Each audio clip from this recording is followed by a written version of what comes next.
So I thought I'd take a minute this morning and talk about the geography that we're doing starting right now.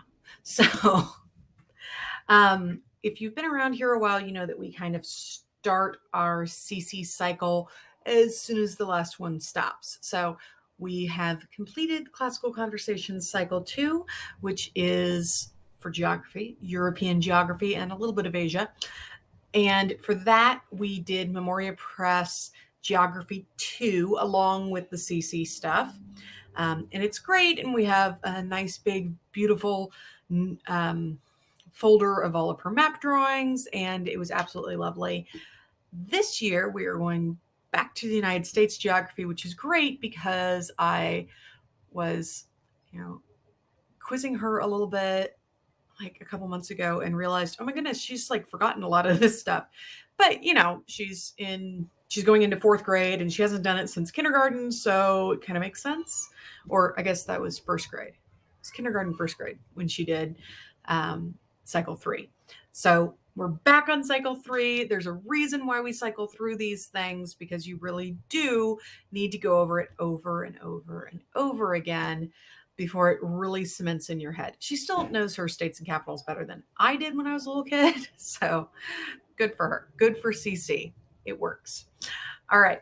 But this is actually more about Memoria Press because we do Memoria Press geography along with the CC cycles. So one of the things that's kind of weird about that is that we're actually like in Memoria Press's cycle going backwards, because states and capitals is kind of designed. See, does it actually tell you what year this is? It's designed for third grade students. Well, she just finished third grade, but she's already done their Geography 1 and Geography 2, which are for the older kids.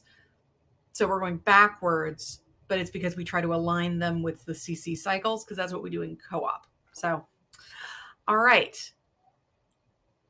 Not Classical Conversations, Memoria Press States and Capitals. So this set comes with a couple things. It comes with the student workbook and the teacher's guide. It also comes with flashcards, and we have those. I just don't have them up here on my desk. And then it comes with don't know much about the 50 states. This is a little bit juvenile for us. So I would definitely say that if you have like a kindergarten, first, second grader, this is probably fine. It is incredibly basic.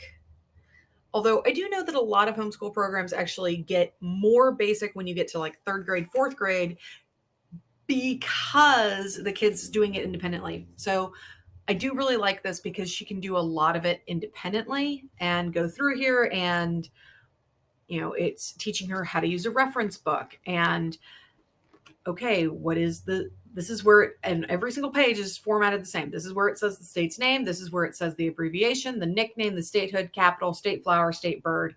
You can fill out your whole worksheet just by copying things. So that's great.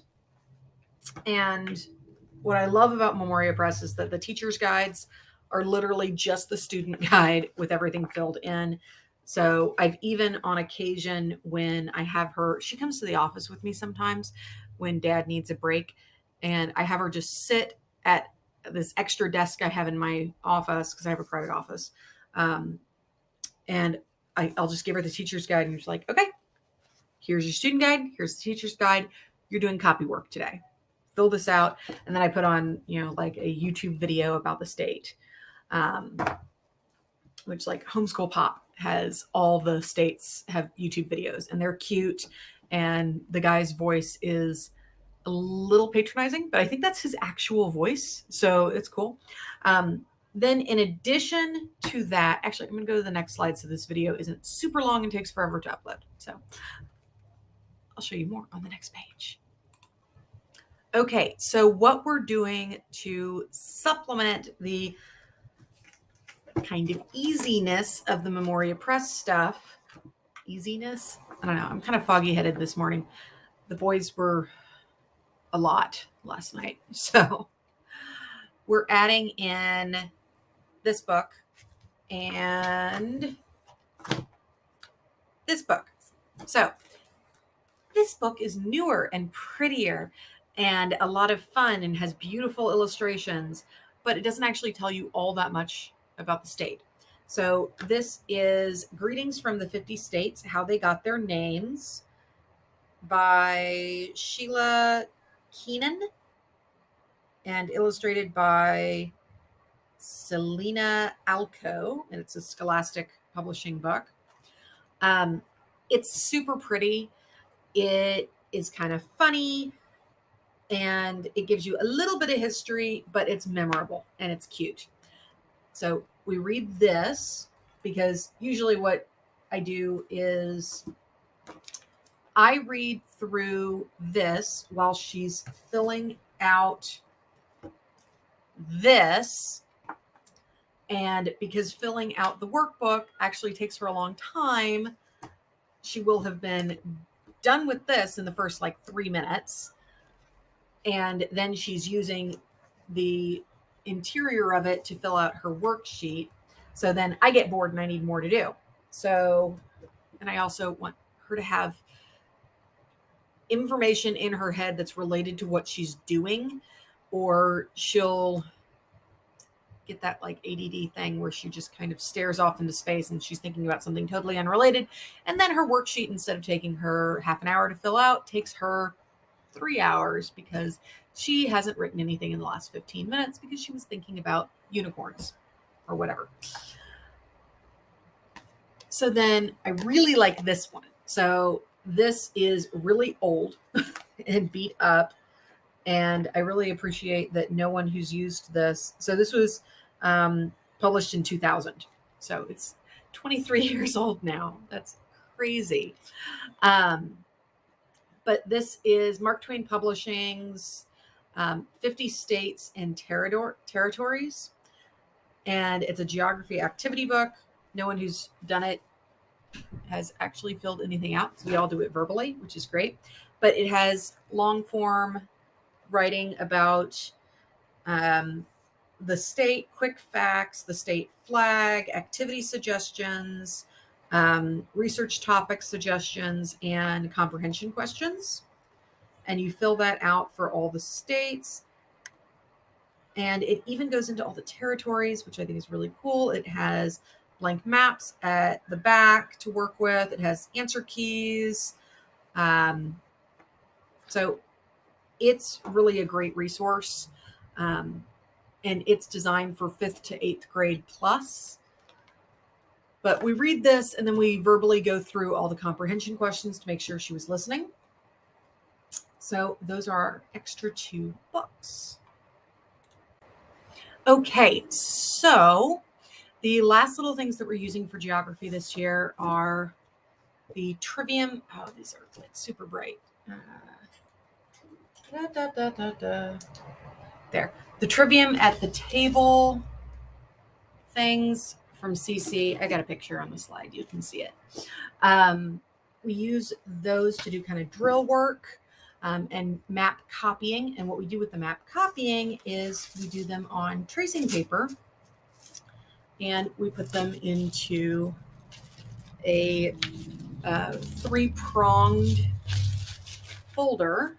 I'll show you the back of it so that you don't see my daughter's name and stuff. But we put it in a little 3-pronged folder. And then I number the bottom of each map that she's drawn. And I think they're supposed to draw 2 maps a week for 24 weeks. We do way more than that, but I just put them all in a folder so that I turn it in once rather than turning them in every single week. And we usually get them done in the summer rather than doing them during our regular school year. I just find that that's easier. I'll turn my light back on. So we do that for CC, and then I have my geography worksheet book. So I made these were the first things that I made for my TPT store because I had been going around online and I wanted to make little notebooks, or I wanted to buy little notebooks that were subject specific and where the interiors of them would have things for those subjects that you could just pull out and use.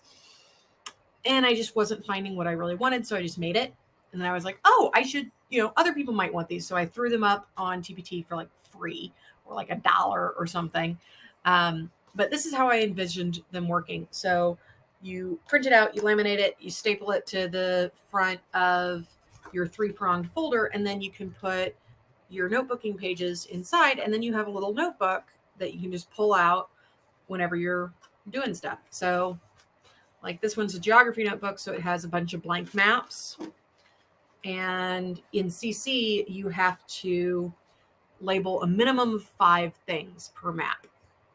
CC doesn't accept these because they want you to hand draw them rather than label them, but I still find labeling work incredibly important, rather than just copy work, like drawing work. So I have her do a bunch of label things where I don't give her anything to reference. I just say, here's a map of Europe, label as much as you can, or label 6 things, or, label all the oceans, all the seas, label, as many countries as you can, give me as many cities as you can, whatever it is. I'll switch it up. And I've got like all the different continents in here, and that's just kind of nice to have this to just pull out to have her do independent work. So that's it. That's what we're doing for geography. We do more geography than is probably reasonable, but we like it, and it's really easy independent work. So I think it's really good to have a strong foundation in geography, because without it, your history suffers. If you don't really know where everything is and when everything is, your understanding of why things happened and why this affected that really suffers and takes a back seat. You just don't do as well as if you did. All right. Well, thank you so much. And that's what we're doing for geography at the moment and for this coming year, hopefully. So thanks. Let me know if you have any questions or comments or what you guys are doing for geography. I'd love some ideas, because I'd love to see if there's more we can do or something we can do the following year or whatever. All right. Thanks so much, and talk to you soon. Bye.